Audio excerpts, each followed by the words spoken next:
your group or not, you do everything, anything, all the time for anybody. Why? You're not helping them. You're building you a life. And they'll do all they can to fight you, some of them. That don't mean a thing. Remember, your parents, some of you, what we did to our parents, some of us. Oh, it takes a while for people to wake up. Some people don't wake up until 20, 30 years. But it doesn't matter when we wake up. The only thing is meaningful goals. Now, in about 8 days, I'm going to do 3 days of meetings in Warsaw, Poland. Now, who would think I'd be going to Poland? You say, why are you going to? Well, they've invited me to come over. They know how I love the people. They did my book last year in Polish. And I'm going to, you know why they're having me come over? I can't speak Polish. I can't even speak too good English. But they know, from the ones who've heard me, we have a heart language. You say, where did you learn this? Well, in 1950, after I'd gotten baptized, my wife didn't know what a Christian was, but my wife made me get baptized, and she made me join a church to get my son baptized. I thought, well, it won't hurt me. I'll go ahead and do it. But a truck driver gave me some scripture verses with a little Gideon. I've been a Gideon now for 46 years. In all the hotels, you'll see our Bibles. Well, he gave me this little Bible, and he made me read some verses. He didn't tell me what to believe. I'm glad he didn't, because I didn't believe anybody.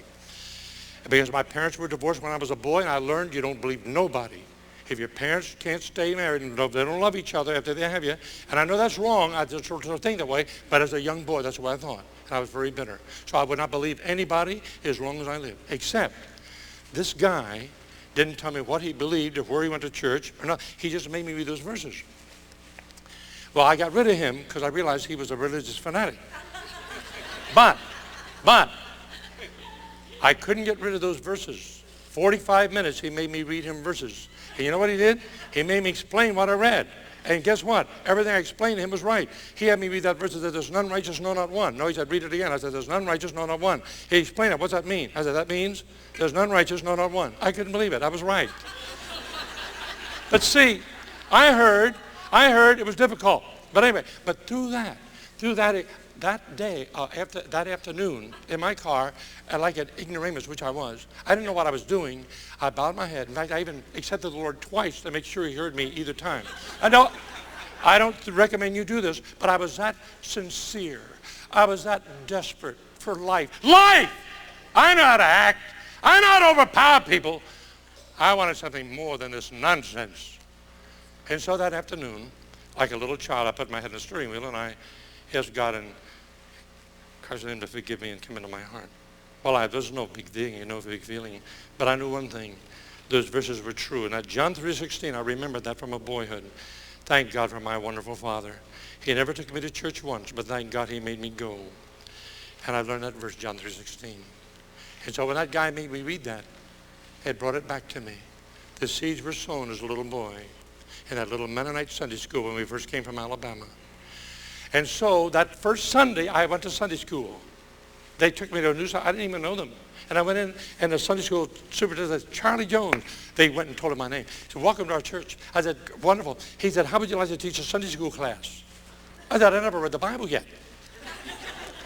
He said, I heard you're a Christian. I said, I am. He said, how do you know? I said, last week a truck driver gave me these verses, and I prayed and trusted Christ. He said, take this class of 8-year-old boys over here, teach them those verses and how to know the love of God.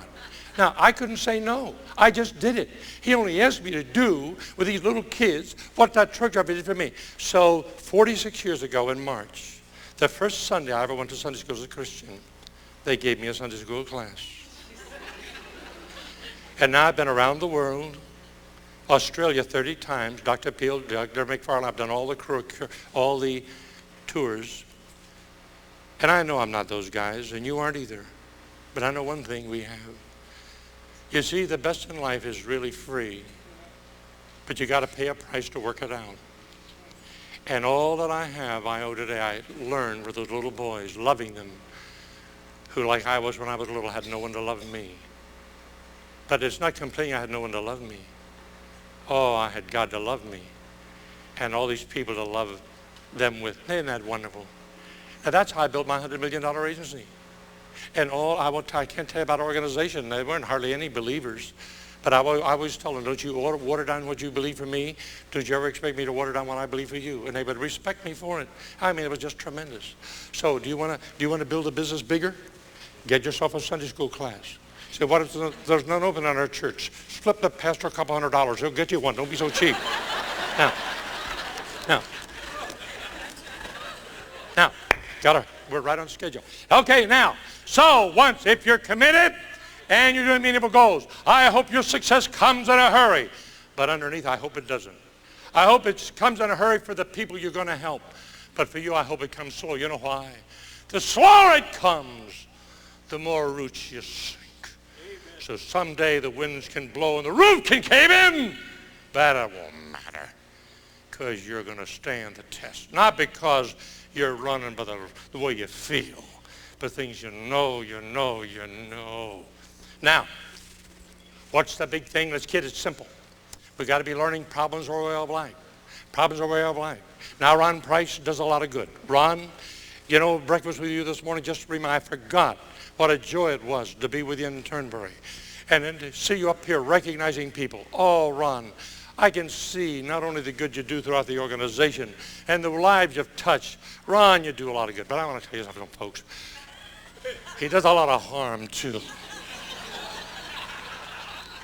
Now, the harm he doesn't mean. It goes with this image he created of being one of the big, successful, successful muckety-mucks. All right, you've worked for it, Ron. You've strived. Now, live with it. Now, here's the harm. Here's the harm he does. You see, Ron Price, I'm going to let you know something now. Ron Price is dreaming dreams today he never dreamed he could ever dream. He didn't even believe a year or two ago there could be a group of people from around the world like there is here today. Ron Price is dreaming dreams now that perhaps he can't even share with his own wife. They're just so unbelievable. He just almost afraid to be thought crazy to think, oh. And that's the harm you do right there, Ron. You see, your memory's slipping now, Ron. You can't remember back a few years ago when you were just like us, hanging on by the fingernails. And here's the harm, Ron. You see, Ron, some of these people come here today. They're not trying to pay the mortgage, Ron. They're trying to get a mortgage. And they come here, and what's the first thing they see? Ron Price. Success running out his ears. Sharing all this big stuff, doing all the dirty work while he waltzes around having fun. Money, success, living with a wife half his age.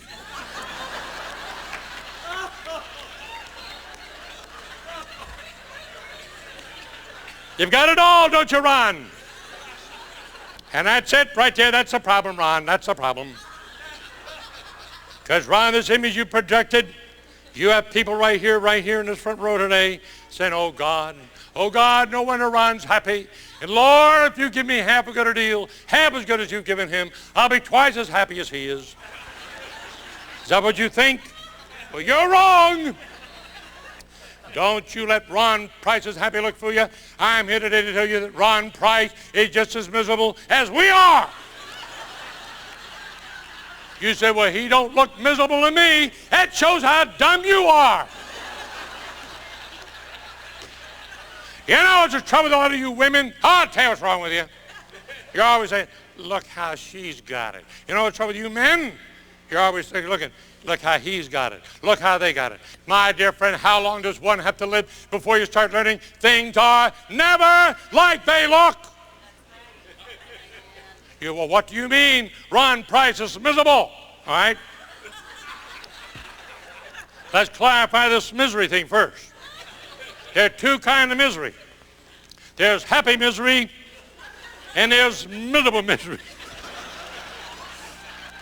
Now, happy misery is when you're miserable, you know why you're miserable. That makes you happy because you know why you're miserable. That's happy misery. Miserable misery is when you're miserable and you don't know why you're miserable, which makes you more miserable than you were miserable. That's miserable. Now, when I used to be young like you, I used to be miserable because I was so miserable. And I didn't know why I was so miserable. And it made me more miserable than I was miserable. But I began to read and think and work. And I began to see why I was miserable. And when I began to see why I was miserable, I began to laugh because I knew why I was miserable. Now look how miserable I am today. Can you tell I'm miserable? No. Why? Because I'm happy miserable. Now, wait, let me explain this further. Wait! Let me explain this further.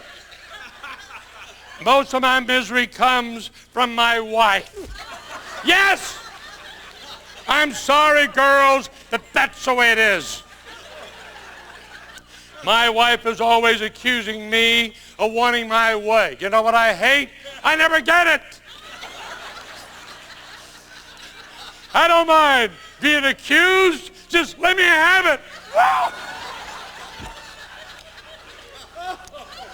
But my wife gets her way all the time and blames me. Now I figure this out. The wives get mad at the husbands because the wives think the husband gets their way. The husband get mad at the children. The husband get mad at the wives because the husband thinks the wives get their way. The parents get mad at the children because the parents think the children get their way. And the children get mad at the parents because the children think the parents get their way. You know what I figured out? I figured this out.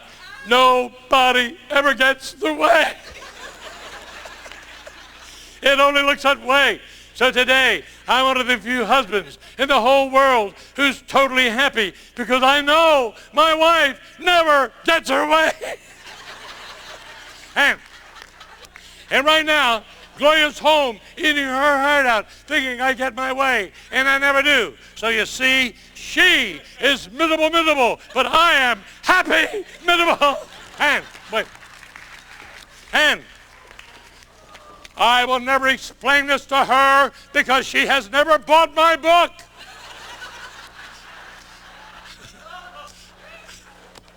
Well, I just made you a lot of money.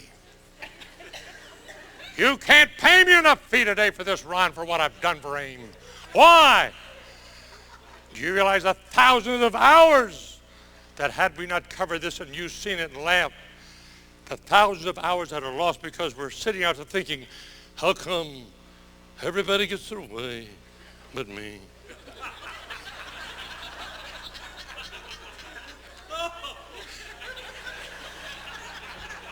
The next time you think it, you'll start laughing. Why? Because God has guaranteed in his grace and mercy never to allow anyone to have their way. He'll let you try to get it, but he'll stop you short because you do any more harm. Where do most divorces begin? When you start thinking, how come she always gets her way? The next time you'll think it, you'll start laughing. You'll drive her crazy one while you're laughing all the time.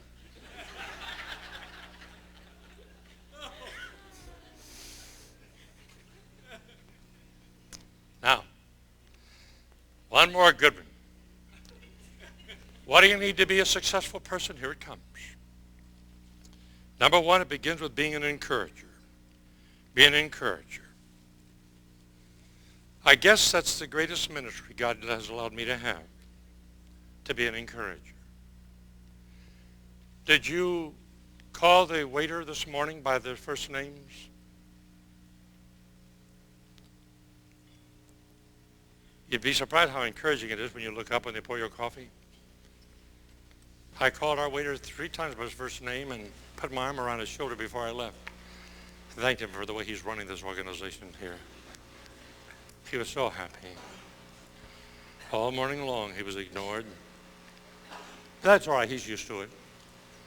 I remember years ago, right down here at Fort Lauderdale, I ran in to get some gas and I was rude to a young man. When I came back across, when he filled my tank, I said, I apologize a minute ago. I had no right to be rude to you. I'll never forget him. I can see him today. This is 35 years ago. He said, that's right, sir. Everybody's rude to me. Oh, it cut me. No, I'm not changing the world, and you aren't either. But I'm glad the world is changing me, and by God's help, a lot better than it would have been had I done it my way.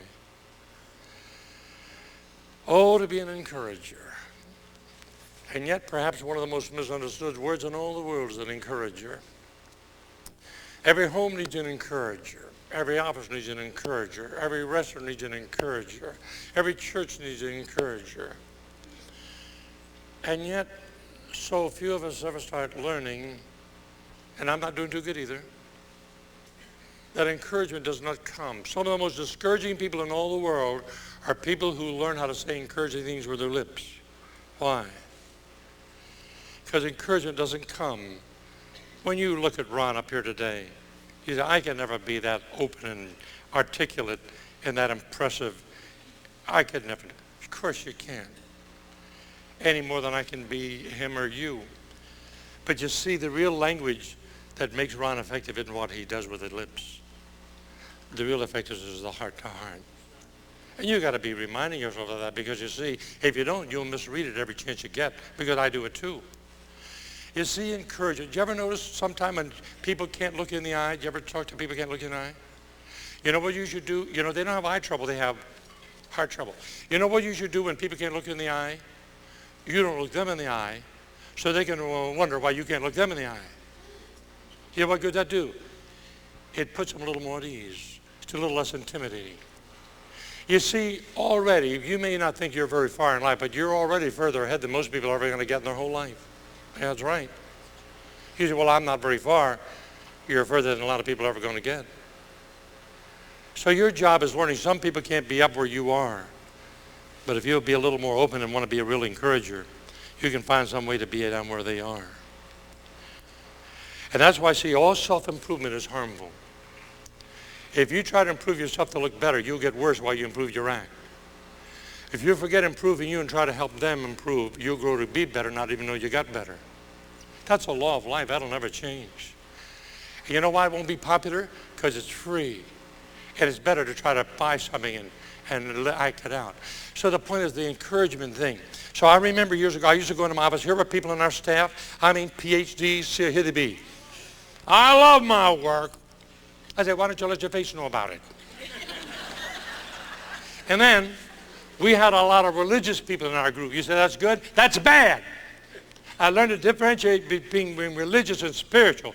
Being religious, when you turn it on Sunday, turn it off on Monday. Being spiritual is when God is real, and when you die, you won't be any different. Now, in those days, I didn't know it. People say to me, Mr. Jones, you ought to come to our church where people are happy. Don't tell me that. I should go down to my own church as it be. I'm a Christian. I say, why don't you tell people you're an atheist and help us in reverse?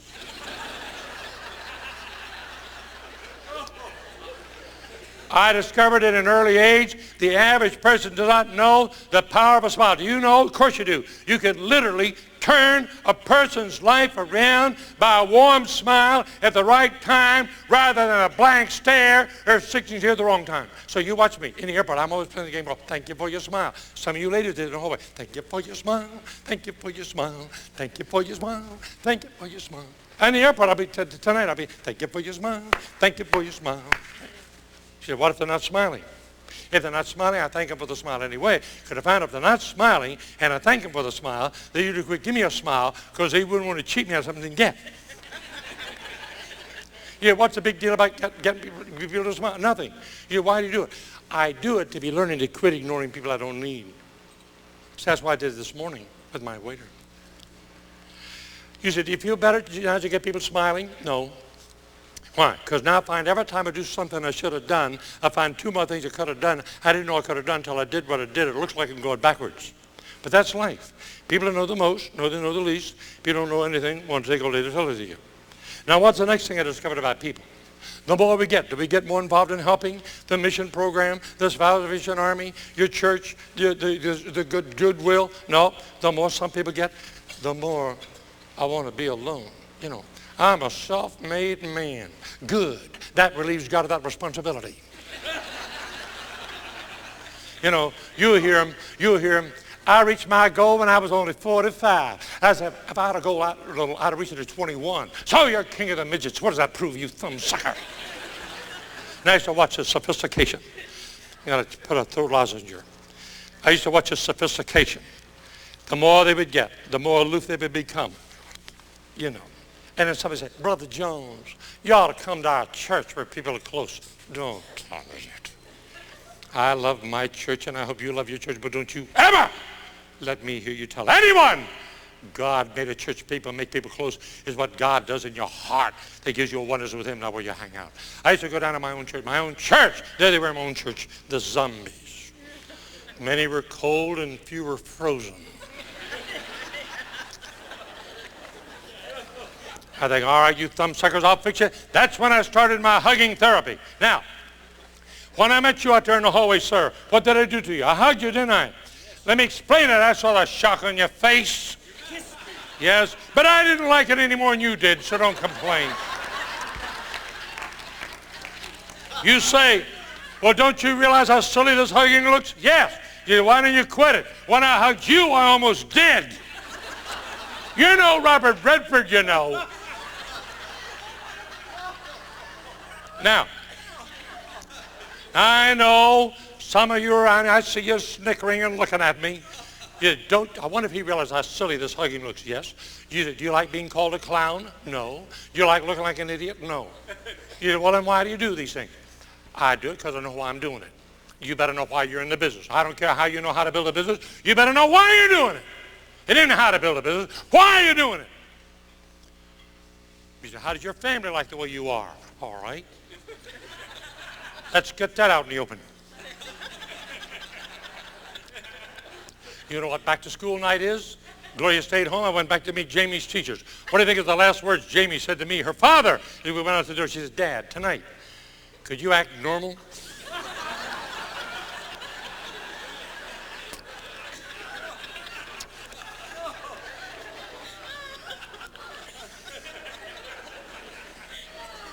Okay, now get this straight.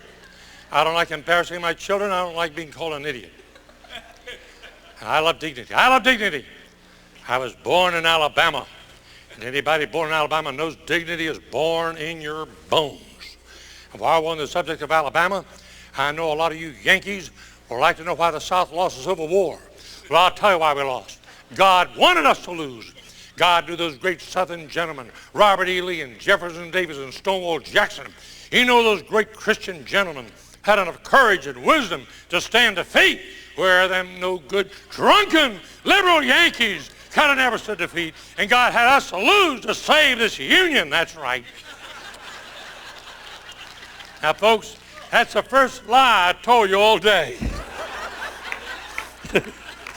But it sounds good, doesn't it? They ought to let us win once.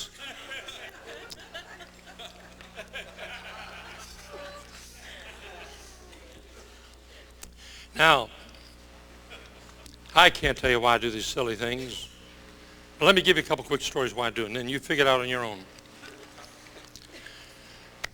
I told Ron this morning, or maybe it was my friend Jim Lizwowski who does the printing of Spanish books. They're coming out. Life is Tremendous will be out September.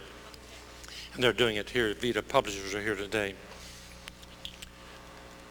But until 1965, I did this 100 times a year for every prison, school, college, church, anything within 300 miles of Harrisburg, Pennsylvania.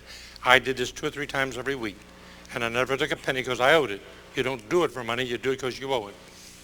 So in 65, when we formed our consulting company to do this worldwide, we still do at least 1/3 of all the meetings in the towns where we're doing something. And so, a few years ago when I was doing a chamber meeting in Mansfield, Ohio, they have a teenage reformatory there. I said, would you come early and speak to these kids? I said, wonderful, that's the main thing. So I went, we had 200 kids.